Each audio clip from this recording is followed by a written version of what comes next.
Hey everybody, welcome to another WOFOYO short. This is C-Dub. In my daily Bible reading is over in 1 Samuel. Here's the backdrop. God gives, through Samuel, he gives Saul, who is king, an order to go and do battle against the Amalekites.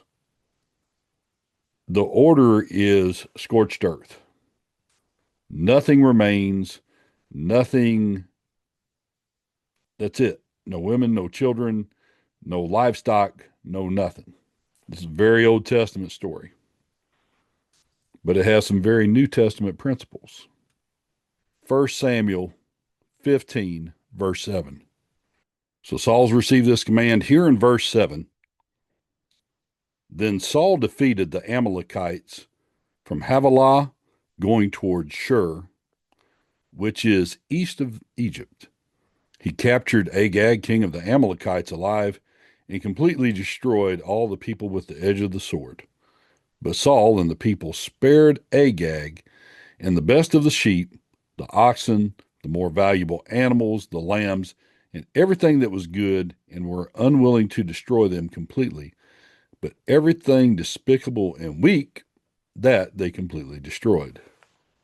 So right after this, God talks to Samuel. He says, I have regretted that I have made Saul king. Samuel's interceding, and he's trying to get things right, trying to have some mercy shown towards Saul. And he goes down in verse 13. He's down in Gilgal. So Samuel came to Saul, and Saul said to him, Blessed are you of the Lord. I have carried out the command of the Lord. But Samuel said, What then is this bleating of the sheep in my ears and the bellowing of the oxen which I hear? And Saul said, They have brought them from the Amalekites, for the people spared the best of the sheep and the oxen to sacrifice to the Lord your God, but the rest we have completely destroyed. Then Samuel said to Saul, Stop, and let me inform you of what the Lord said to me last night. And he said to him, Speak. Verse 17. So Samuel said, Is it not true that though you were insignificant in your own eyes, that you became the head of the tribes of Israel?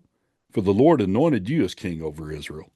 And the Lord sent you on a mission and said, Go and completely destroy the sinners, the Amalekites, and fight against them until they are eliminated.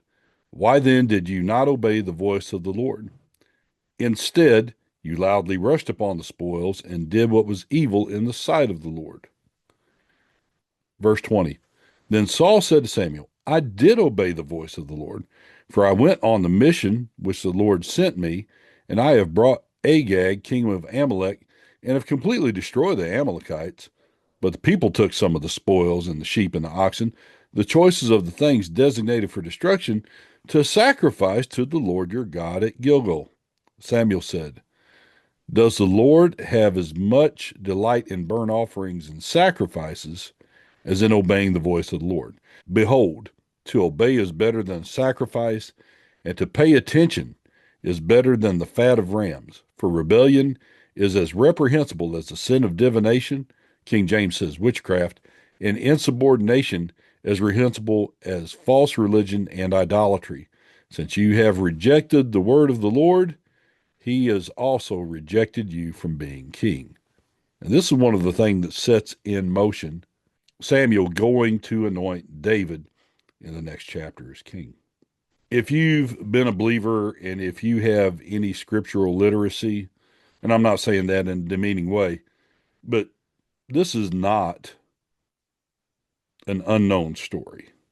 This is a story that gets talked about and quoted quite often. And I've read this story, I don't know how many times, a lot. But there was a few things that just jumped out.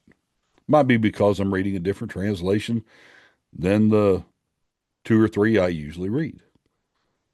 But the idea that Saul disobeys, hey, we all mess up, happens. Here's where I see some of the same attitude today, though. Samuel comes up and says, you sinned. You done messed up. And Saul goes, what are you talking about? Over in verse 20, Saul said to Samuel, I did obey the voice of the Lord. I did this and did this and did this and did this. And Samuel's going, no, because that wasn't the instructions. And I don't want to get too long winded in this, but one of the lessons that I've had to learn, this is not something me telling you what to do because it's a good theory and good theology. This is C-Dub has messed up enough where I've learned this lesson. I have found out that truly to obey is better than burnt offerings or sacrifice. And paying attention is better than the fat of rams. Here's the issue for a couple reasons. I'm going to be real brief on this. A lot of times we thought we did the right thing, but we didn't do the right thing. We didn't listen and we didn't obey. And then we get all bent out of shape because, well, why didn't this happen? Well, the results are what the results are. But there's a lot of times that due to our traditions, we don't listen. And due to the fact that this is the way we've always done it, that isn't the way the Lord said to do it this time. So that can hamstring you. That can get you in a pickle, so to speak. And not everybody likes pickles. The other thing that I see here is I didn't sin. My intentions were good. And I see this a lot in the modern church as well. Listen to what the Lord told you. And this was a hard lesson for me to learn. The more I matured, the older I got, the more wisdom I acquired, a lot of times the hard way, the more I found out that what God told you was right. He can see things down the road. And the command of God in doing what is right is way beyond your feelings. And I was of the mindset that, man, because I care, because I want the right thing to happen, even though the Lord said, don't do it, don't do it. Well, I go and do something the Lord told me not to do, even though I thought I was exercising compassion. Because again, this is the way we do it. So those two things, the way we've always done it and my intentions are good. This is kind of what happens with Saul here. And the Lord said, that is not what I commanded. And sometimes he will give you instructions that might seem a little bit radical and they might seem just totally untraditional. Doesn't mean they're wrong. Pray about it. Heck, if you don't know, double check, pray, do some fasting, make sure you're hearing God.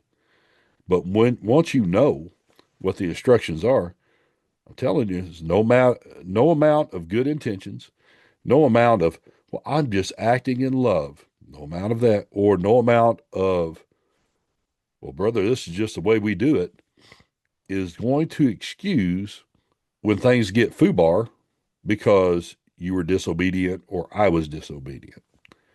So I just wanted to encourage you, as always, pray, listen for what God's saying to you. Have your pen and pad nearby. Write it down. Read it. If you were maybe in the car and you had to hit the notes feature on your phone so you could say what you felt the Lord was saying, I prefer writing because that's something concrete in the way that I learn and remember. But a lot of times we like to add these words in. Go back and see what the Lord said, see what he didn't say, and don't read your own intent, your own desire, your own soulish desire, sometimes even your own carnality into that, because the devil will use that as a blind spot. But make sure you know exactly what the Lord said and don't make excuses. Just do it. And if you mess up on that, admit you did the wrong and then get it right. WOFOYO.